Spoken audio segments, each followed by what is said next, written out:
Welcome. Today I'm going to try a drawing exercise. I've always loved Vermeer, and I've painted a few copies of his work. These first 3 pictures are copies that I've done in gouache, and today I'm going to play with another of his paintings. This one, a young woman reading a letter. This is not going to be a very highly finished piece, but it's going to be fun.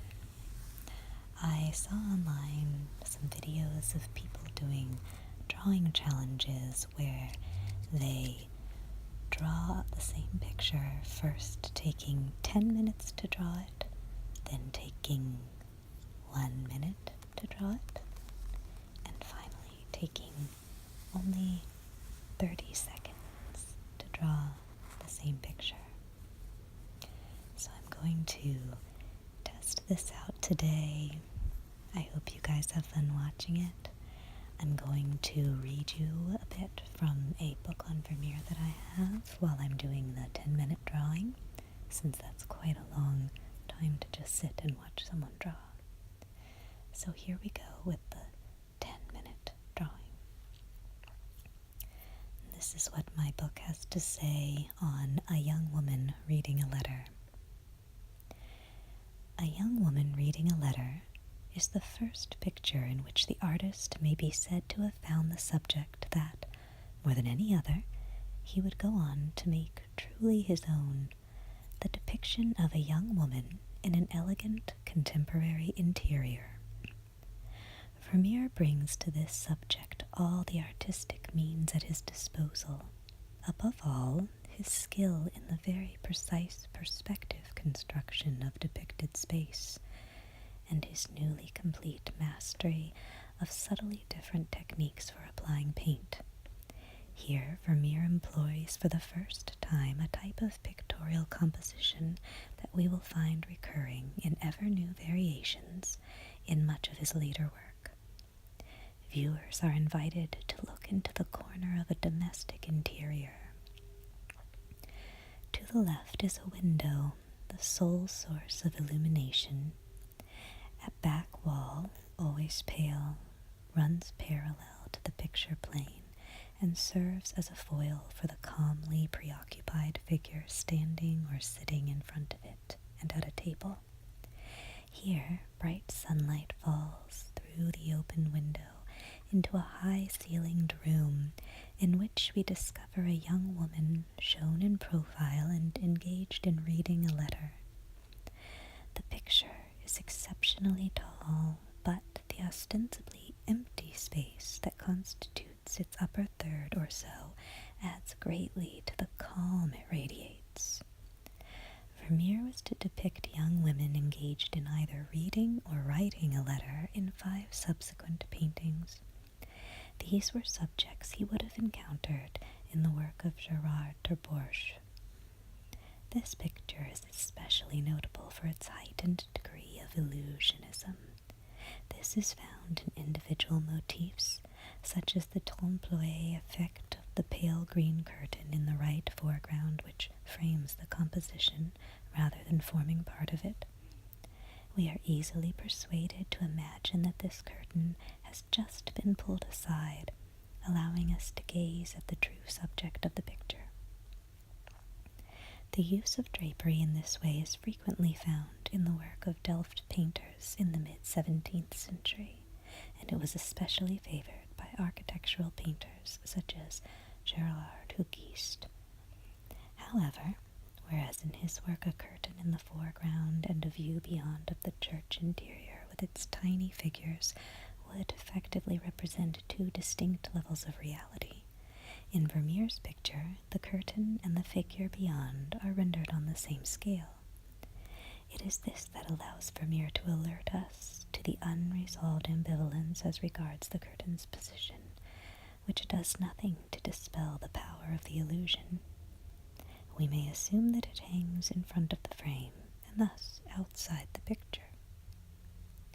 Those of Vermeer's contemporaries who were well versed in the literature of art may well have seen in his painted curtain an allusion to the episode from antiquity recorded by Pliny the Elder in his Natural History, in which Zeuxis and Parrhasius agreed to compete with each other. Zeuxis, the most celebrated Greek painter, had painted a bunch of grapes in so naturalistic a fashion that the birds flocked to this mere depiction, convinced that the grapes were real. His rival, Parrhasius, had painted a remarkably lifelike curtain. Zeuxis, already convinced that he had won the day with his grapes, demanded that Parrhasius finally pull aside the curtain and reveal what he had painted. When Zeuxis realized that he had been tricked by his opponent, he shamefacedly accepted that Parrhasius had won the competition. The now enhanced illusionism of Vermeer's representation, a quality also to be found in the contemporary work of the Leiden-Find painters, Gerard Dew and Frans van Mieris the Elder, is manifest in the subtly varied treatment of light, which defines the space through diverse degrees of brightness, and is also to be detected in the many details that serve to differentiate between diverse textures and types of surface. For the first time, the artist here employs a very individual painting technique based on the rather pasteur's application of small, bright, luminous dabs of paint, which he brought to perfection only a little later, such as in The Milkmaid.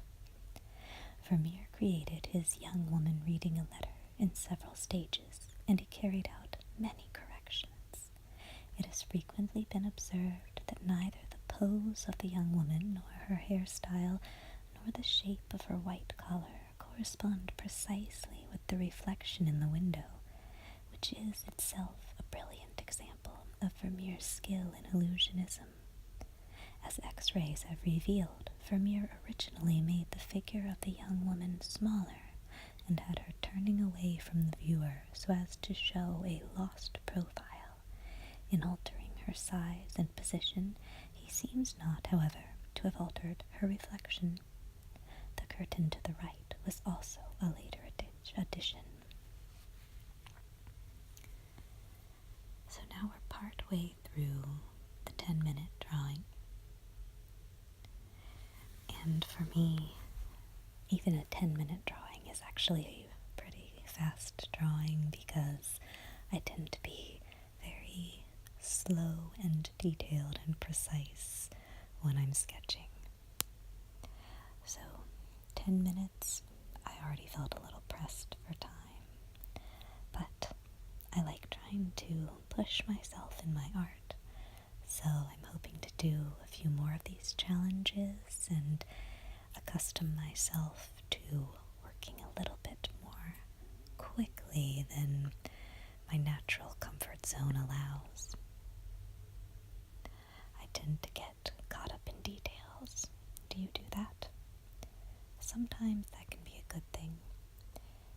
Actually, one of my favorite things about ASMR is that I feel it reminds us to go slow, to take life a little bit more easy than we might be inclined to do, and to focus on the small, pleasant details of the world around us.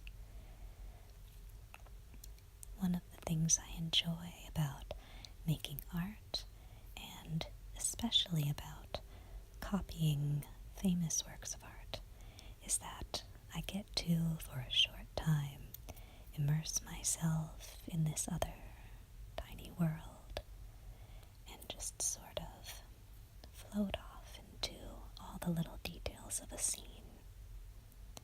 In this picture, I do particularly like that reflection of the young woman in the window.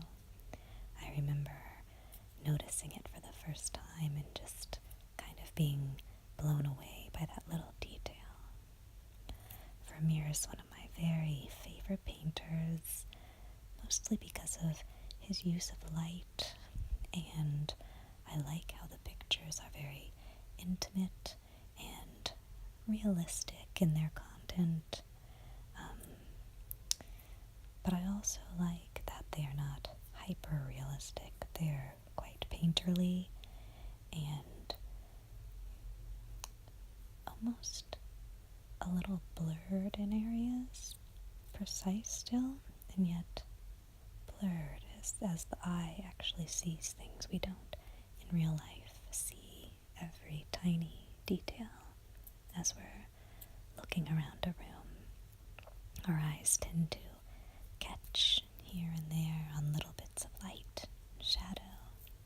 Certain things come into focus and other things fade away. And that's a good thing because it would be quite overwhelming to see everything in startling hyper detail as we looked around a room.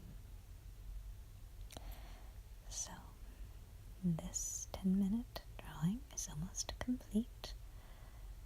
At the end of it, I kind of felt, I'll just put in a little shading here and there because I knew I didn't quite have enough time to go back and correct features like her nose, which I made a little bit too flat. So I just put in some darker areas to provide a tiny bit of contrast. And hopefully I will, at a later time, do a more finished version of this piece because I really like it a lot. I always wonder what the young woman is reading. Most things that I've read said that it's probably a love letter, so I won't peek over her shoulder to see what exactly it says, but I'm sure we can all imagine that she is pleased to be reading those words. So here's the 1-minute drawing, and I tried to just take the basic shapes that I had drawn in the first 10-minute picture and translate them very quickly into the second panel. I actually quite like the look of this second, faster drawing, and it was very fun to do. I feel like it has a very children's illustration sort of quality, just simple, rounded shapes.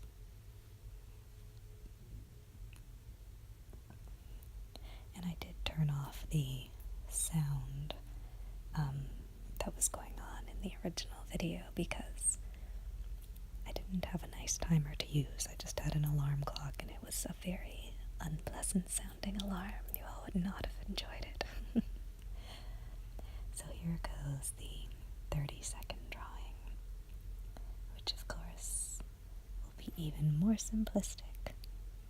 But I feel it's good to just practice drawing those large shapes. Adding in the window quickly. And that's pretty much a wrap. So here they are, one after the other. There's the 10-minute drawing. And the 1-minute drawing. And finally, the 30-second drawing. And then I wanted to give you guys one more look at the beautiful, beautiful original. Isn't it gorgeous? So beautiful. Thank you for joining me. If you liked this, I'd be happy to do this exercise again.